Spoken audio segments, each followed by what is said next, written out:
Assalamualaikum warahmatullahi wabarakatuh. Kami dari kelompok 3 yang beranggotakan Gina Nursifa, Hayatul Aziza, Herlina Ekasari, Indri Lestari, Kiki Wahyudi, Lisdianti Syafitri, dan Mima Azra ingin menjelaskan tentang laporan kami yaitu order reaksi. Selanjutnya, tujuan dari laporan kami yaitu untuk menentukan tingkat reaksi penguraian zat asetosal. Selanjutnya, teori dasar. Aspirin atau asetosal adalah suatu jenis obat dari keluarga salisilat yang sering digunakan sebagai analgesik, antipiretik, dan antiinflamasi. Aspirin juga memiliki efek antikoagulan dan digunakan dalam dosis rendah dalam tempo lama untuk mencegah serangan jantung. Aspirin adalah asam organik lemah yang unik di antara obat-obat AINS dalam asetilasi dan juga inaktivasi siklooksigenase irreversibel. Efek antipiretik dan antiinflamasi salisilat terjadi karena penghambatan sintesis prostaglandin di pusat pengaturan panas dalam hipotalamus dan perifer di daerah target. Dan dalam ilmu kimia, laju reaksi menunjukkan perubahan konsentrasi zat yang terlihat dalam reaksi setiap satuan waktu. Konsentrasi per reaksi dalam suatu reaksi kimia semakin lama semakin berkurang, sedangkan hasil reaksi semakin lama semakin bertambah. Selanjutnya, laju reaksi dipengaruhi oleh beberapa faktor, yaitu konsentrasi, suhu, luas permukaan, dan katalis.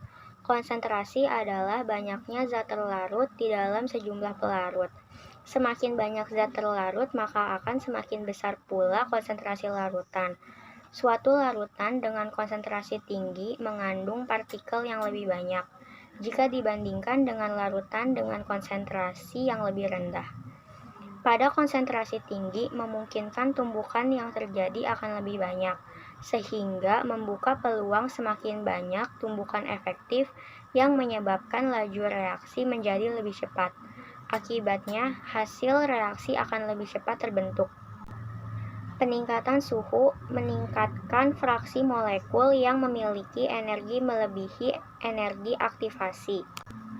Frekuensi tumbukan meningkat dengan meningkatnya suhu, dan diharapkan hal tersebut menjadi faktor untuk mempercepat suatu reaksi kimia.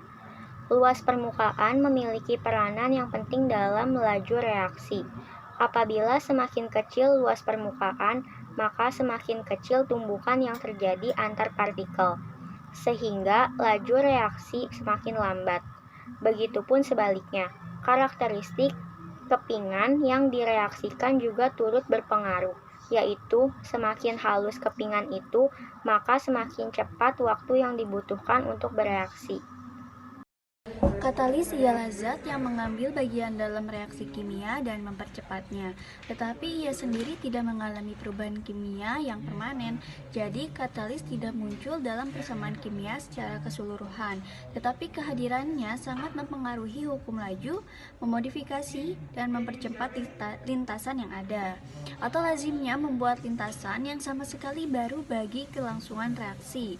Katalis menimbulkan efek yang nyata pada laju reaksi meskipun dengan jumlah yang sangat sedikit. Itu menurut Oxtoby 2001. Terus ada orde dari suatu reaksi menggambarkan bentuk matematika di mana hasil perubahan dapat ditunjukkan. Orde reaksi hanya dapat dihitung secara eksperimen dan hanya dapat diramalkan jika suatu mekanisme reaksi diketahui seluruh orde reaksi yang dapat ditentukan sebagai jumlah dari eksponen untuk masing-masing reaktan yang dikenal sebagai orde reaksi untuk komponen itu. Orde reaksi adalah jumlah pangkat faktor konsentrasi dalam hukum laju bentuk diferensial. Pada umumnya, orde reaksi terhadap suatu zat tertentu tidak sama dengan koefisien dalam persamaan stoikiometri reaksi. Itu menurut Hiskia 2003. Dan di sini ada prosedur yang pertama, yaitu pembuatan larutan NaOH 0,1N sebanyak 1 L. Disiapkan alat dan bahan terlebih dahulu, kemudian kaca arloji diletakkan di dalam neraca analitik, lalu neraca dikalibrasi hingga masanya 0. Setelah itu natrium hidroksida ditimbang sebanyak 4 gram, lalu natrium hidroksida dimasukkan ke dalam gelas beker 250 ml dan ditambahkan aquades, lalu diaduk menggunakan batang pengaduk hingga larut. Setelah larut, dimasukkan ke dalam labu ukur 1000 ml, lalu ditambahkan aquades hingga tanda batas, kemudian dikocok hingga homogen. Dan yang kedua ada standarisasi NaOH dengan larutan asam oksalat 0,1 N. Disiapkan alat dan bahan terlebih dahulu, kemudian dipasang alat titrasi terlebih dahulu. Tahapan pemasangan alat titrasi yaitu menjepit buret dengan keran buret berada di sebelah kanan, meletakkan skala buret berhadapan dengan mata, mengatur tinggi buret di atas labu Erlenmeyer. Setelah itu perlu distandarisasi larutan asam oksalat 0,1 N dan natrium hidroksida 0,1 N. Kemudian dimasukkan 50 ml natrium hidroksida ke dalam buret menggunakan corong, lalu dimasukkan 10 ml asam oksalat ke dalam labu Erlenmeyer. Selanjutnya ditambah dengan 3 tetes indikator fenolftalin. Setelah itu dilakukan proses titrasi hingga mendekati titik akhir, warna larutan akan berubah menjadi pink pudar. Langkah tersebut dilakukan sebanyak 2 kali. 3. Yaitu pembuatan larutan asetosal. Disiapkan alat dan bahan terlebih dahulu, setelah itu asetosal dan natrium sitrat ditimbang menggunakan neraca analitik masing-masing sebanyak 3 gram dan 9 gram. Kemudian natrium sitrat dilarutkan ke dalam 1/3 air panas, lalu ditambahkan 200 ml dan didinginkan. Setelah itu asetosal dilarutkan ke dalam larutan natrium sitrat dan diaduk hingga asetosal melarut. Setelah itu larutan dimasukkan ke dalam labu tertutup masing-masing sebanyak 20 ml. Lalu labu tersebut disimpan di dalam penanas air yang mempunyai suhu 60 derajat dan 80 derajat dengan masing-masing dimasukkan 4 labu. Setelah pemanasan selama 10 menit, suhu satu labu diambil dari masing-masing temperatur, kemudian didinginkan di dalam wadah yang berisi air es sampai temperatur kamar. Dan yang keempat yaitu ada menghitung kadar larutan asetosal pada temperatur 60 derajat dan di menit ke-10. Disiapkan alat dan bahan terlebih dahulu. Setelah itu satu labu diambil dari penanas air pada suhu 60 derajat Celcius. Kemudian larutan dipipet sebanyak 5 ml lalu dimasukkan ke dalam labu Erlenmeyer yang berisi aquades dingin dan ditambahkan 2-3 tetes indikator fenolftalin. Kemudian dititrasi menggunakan larutan NaOH 0,1 N hingga titik akhir titrasi.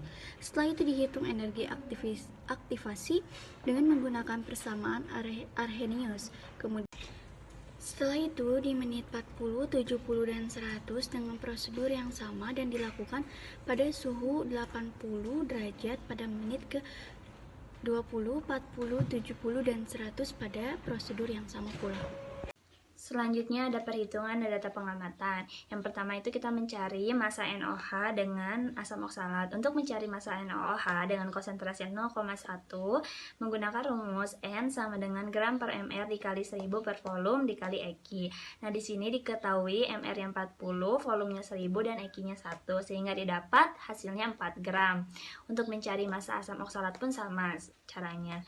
Nah, selanjutnya mencari mol asetosal dalam 200 ml dengan rumus mol sama dengan gram per mr sehingga gramnya 3 per 180,16 sehingga didapat 0,0167 mol. Nah, untuk mencari milimolnya dalam 5 ml dengan rumus N sama dengan 5 ml per total volume yaitu 200 ml dikali 0,0167 mol sehingga didapat hasilnya 0,42 milimol. Selanjutnya titrasi NaOH untuk suhu 60 Celcius.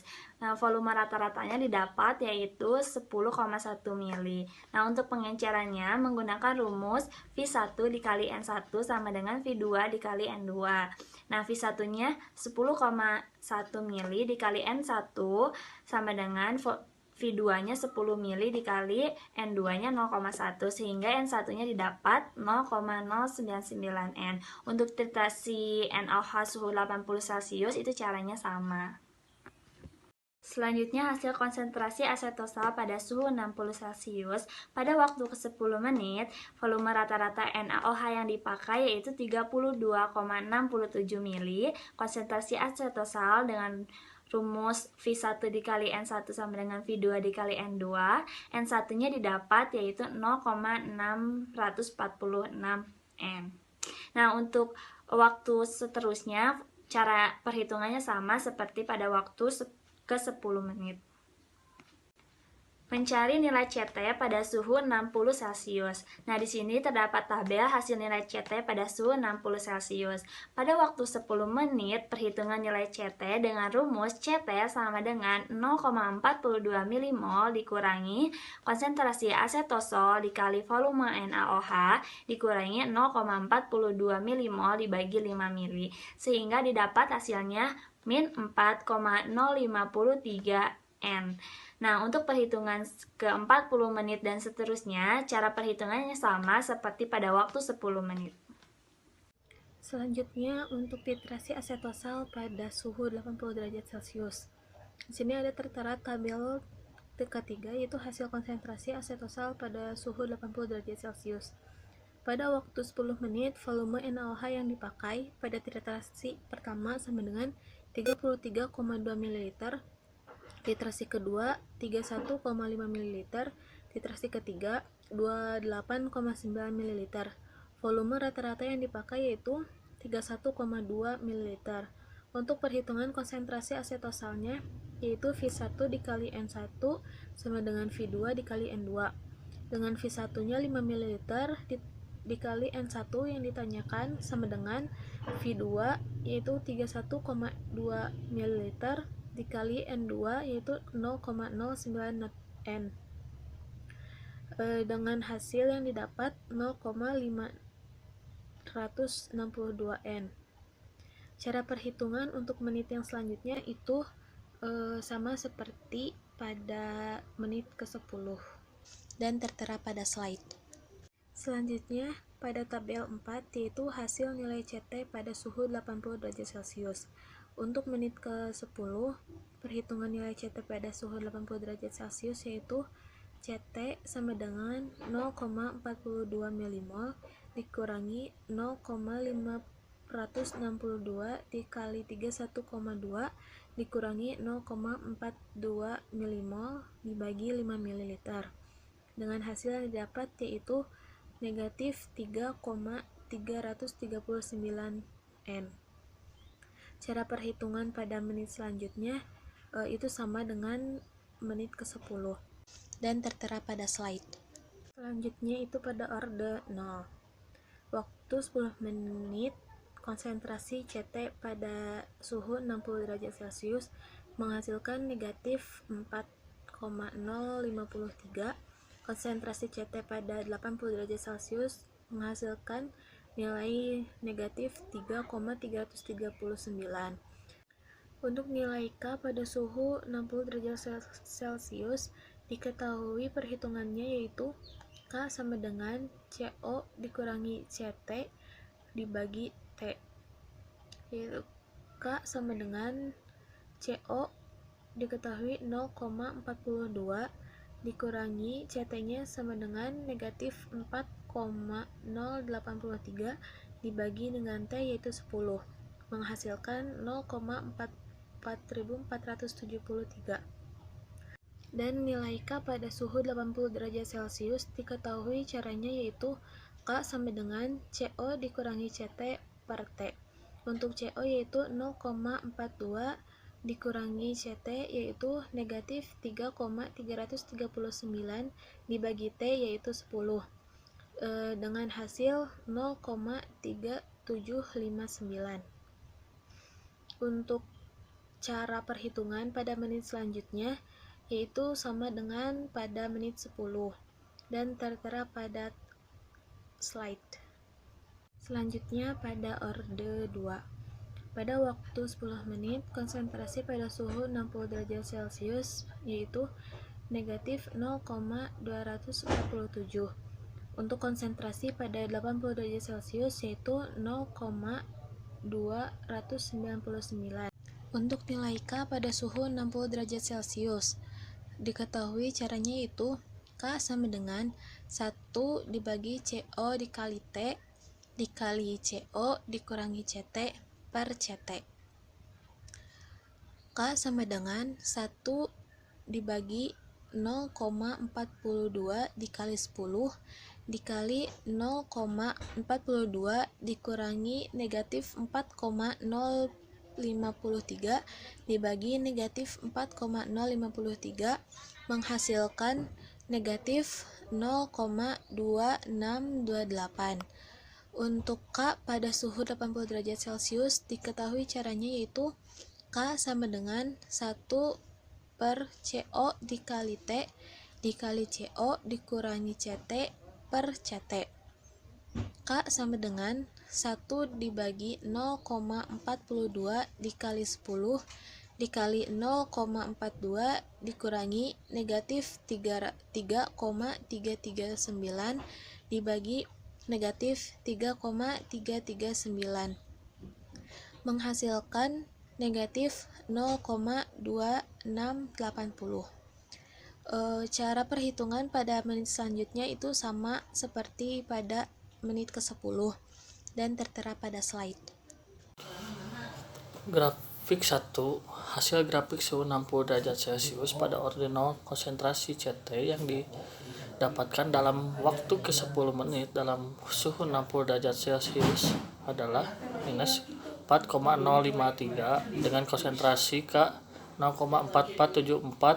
Konsentrasi CT dalam waktu ke-40 menit pada suhu 60 derajat Celcius adalah minus 3,703 dengan konsentrasi K 0,1034.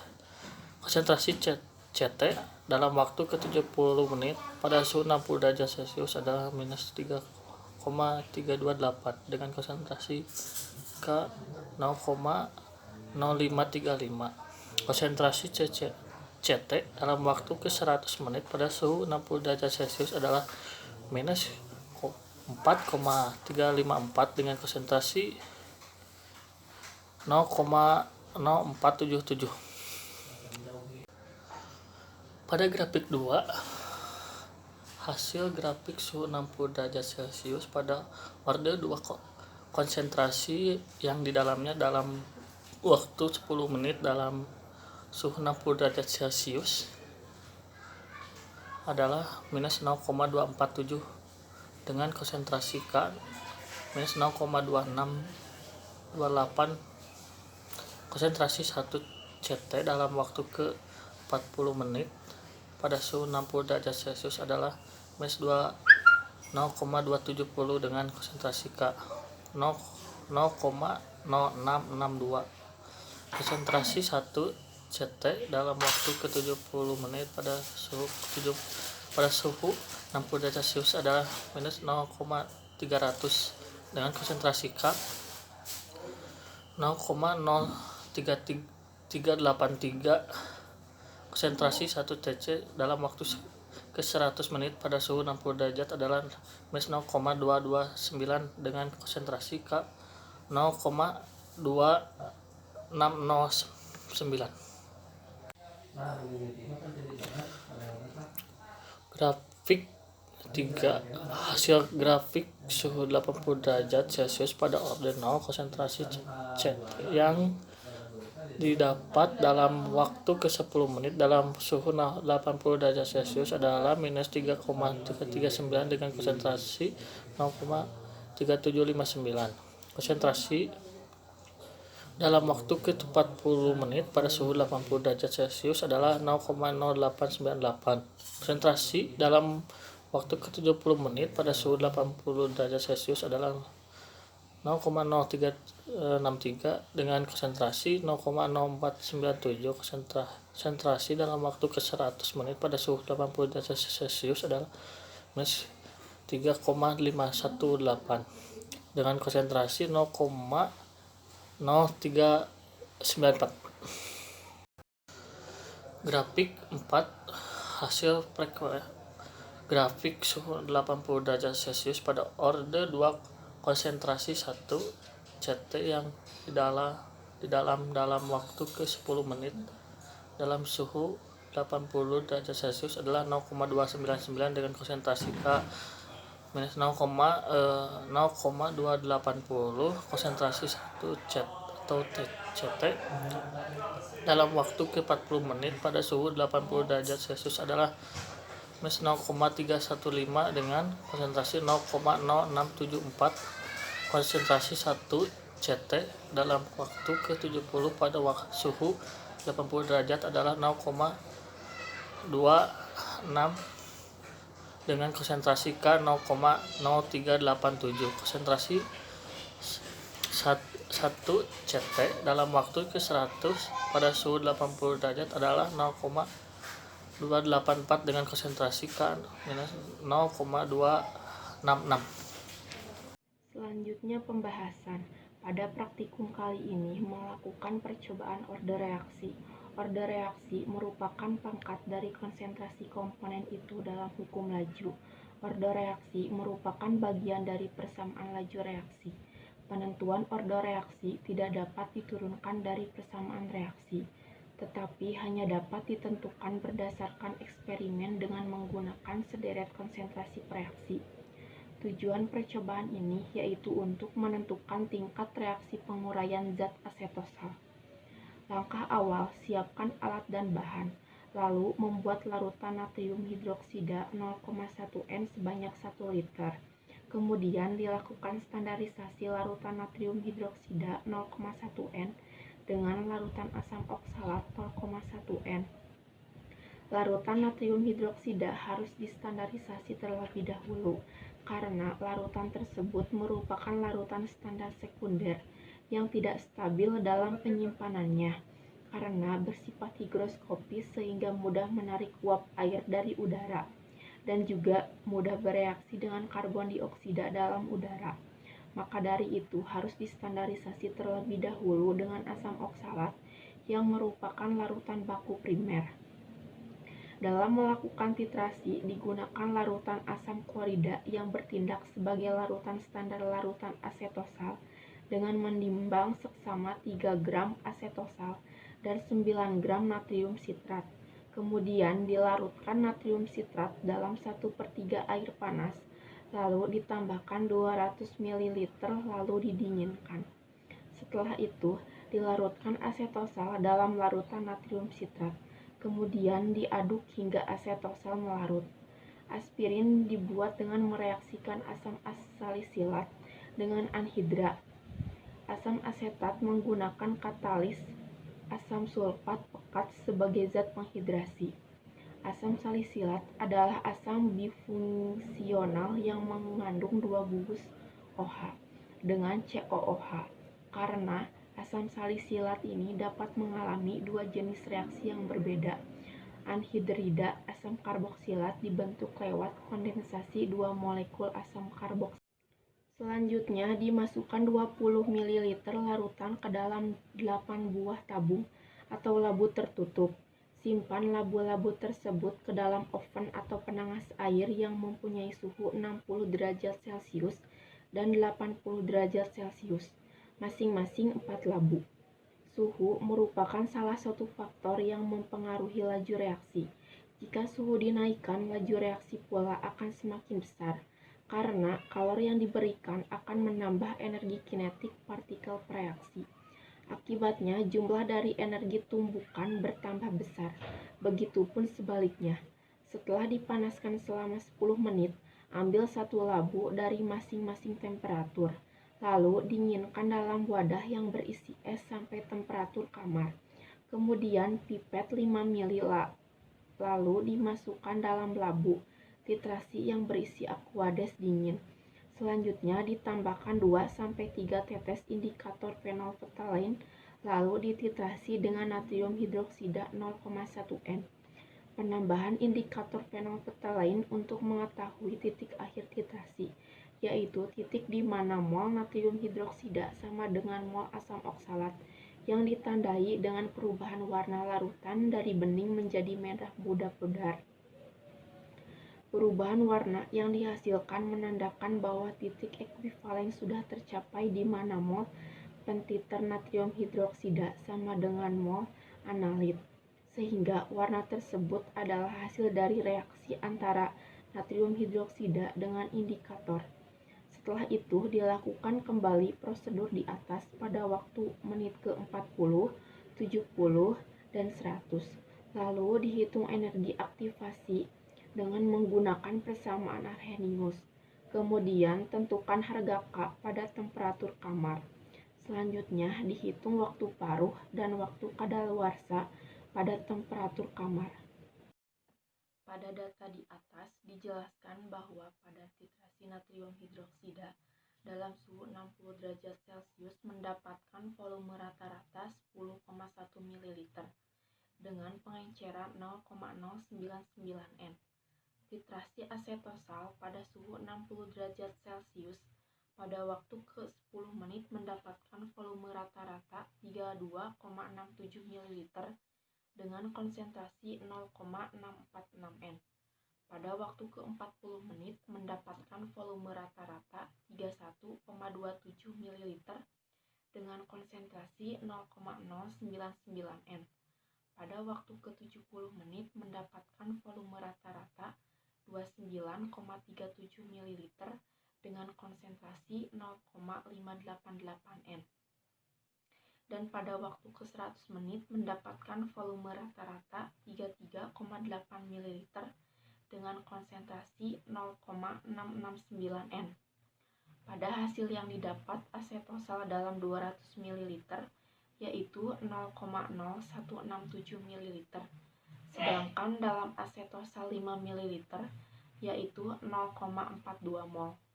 Dalam mencari nilai CT pada suhu 60 derajat Celcius dalam waktu ke-10 menit mendapatkan hasil konsentrasi min 4,053 N.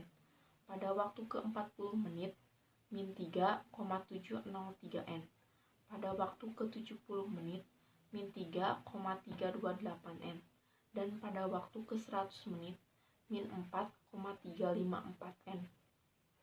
Sedangkan hasil yang didapat dalam mencari nilai CT pada suhu 80 derajat Celcius pada waktu ke-10 menit mendapatkan hasil konsentrasi min 3,339 N. Pada waktu ke-40 menit min 3,171 N. Pada waktu ke-70 menit min 3,339 N. Dan pada waktu ke-100 menit adalah min 3,518 N. Pada ordinal konsentrasi yang didapat dalam waktu ke-10 menit adalah suhu 60 derajat Celcius adalah min 4,053 dengan konsentrasi 0,4473, sedangkan dalam suhu 80 derajat Celcius adalah min 3,339 dengan konsentrasi 0,3759. Konsentrasi dalam waktu ke-40 menit pada suhu 60 derajat Celcius adalah min 3,703 dengan konsentrasi 0,1034, sedangkan pada suhu 80 derajat Celcius adalah 0,0898. Konsentrasi dalam waktu ke-70 menit pada suhu 60 derajat Celcius adalah min 3,328 dengan konsentrasi 0,0535, sedangkan pada suhu 80 derajat Celcius adalah min 3,063 dengan konsentrasi 0,0497. Konsentrasi dalam waktu ke-100 menit pada suhu 60 derajat Celcius adalah min 4,354 dengan konsentrasi 0,0477, sedangkan pada suhu 80 derajat Celcius adalah min 3,518 dengan konsentrasi 0,0394. Selanjutnya kita lihat pada slide 26, pada order reaksi kedua, konsentrasi CT yang didapat di menit ke-10 dalam suhu 60 derajat Celcius adalah sebesar minus 0,247 dengan K minus 0,2628.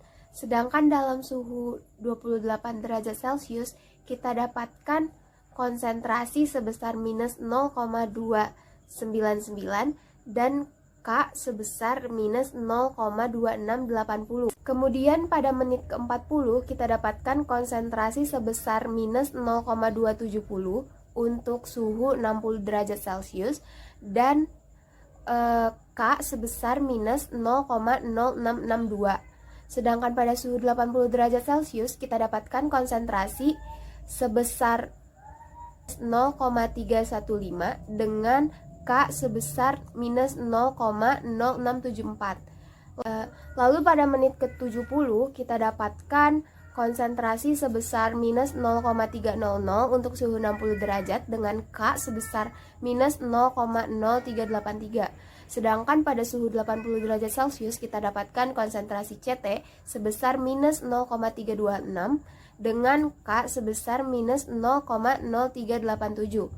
Nah, pada menit ke-100 kita mendapatkan konsentrasi CT sebesar minus 0,229 dengan K sebesar minus 0,2609. Sedangkan pada suhu ke-80 derajat Celcius kita dapatkan konsentrasi CT sebesar minus 0,284 dengan K sebesar minus 0,0266. Slide selanjutnya bisa kita lihat faktor-faktor yang mempengaruhi order reaksi. 1. Ada sifat alami suatu reaksi. Nah, kenapa dikatakan sifat alami suatu reaksi? Karena setiap zat itu punya kecepatan bereaksinya masing-masing gitu. Jadi tergantung lagi kepada mekanisme zat-zat yang direaksikan lagi. Terus ada konsentrasi reaktan. Biasanya semakin tinggi konsentrasi, maka semakin banyak molekul reaktan yang tersedia, maka kecepatan reaksi akan semakin meningkat. Terus yang ketiga ada tekanan. Biasanya kecepatan reaksi ini berbanding lurus dengan tekanan. Berarti semakin cepat reaksi, maka tekanannya semakin tinggi. Terus yang ketiga ada temperatur. Temperatur juga biasanya berbanding lurus terhadap kecepatan reaksi. Semakin tinggi temperatur, maka kecepatan reaksi akan semakin cepat. Nah, begitupun sebaliknya, ketika temperatur turun, maka reaksi akan lambat. Kemudian di slide selanjutnya ada pelarut yang mempengaruhi kecepatan reaksi. Lalu ada katalis, di mana katalis ini merupakan zat yang mempengaruhi kecepatan reaksi tanpa bereaksi dengan si zat tersebut pada saat produk dihasilkan. Terus juga dipengaruhi oleh pengadukan. Kemudian di slide berikutnya bisa kita tarik kesimpulan bahwa peningkatan reaksi penguraian suatu zat dipengaruhi oleh perubahan suhu reaksi, yang berarti hal itu akan menambah energi seperti pada hasil percobaan di mana laju reaksi pada suhu 80 derajat Celcius itu lebih besar daripada suhu 60 derajat Celcius. Jadi kesimpulannya, peningkatan reaksi penguraian suatu zat dipengaruhi oleh perubahan suhu reaksi, yang berarti hal itu akan menambahkan energi. Seperti pada hasil percobaan di mana laju reaksi pada suhu 80 derajat Celcius lebih besar daripada suhu 60 derajat Celcius. Begitu. Terima kasih. Assalamualaikum warahmatullahi wabarakatuh.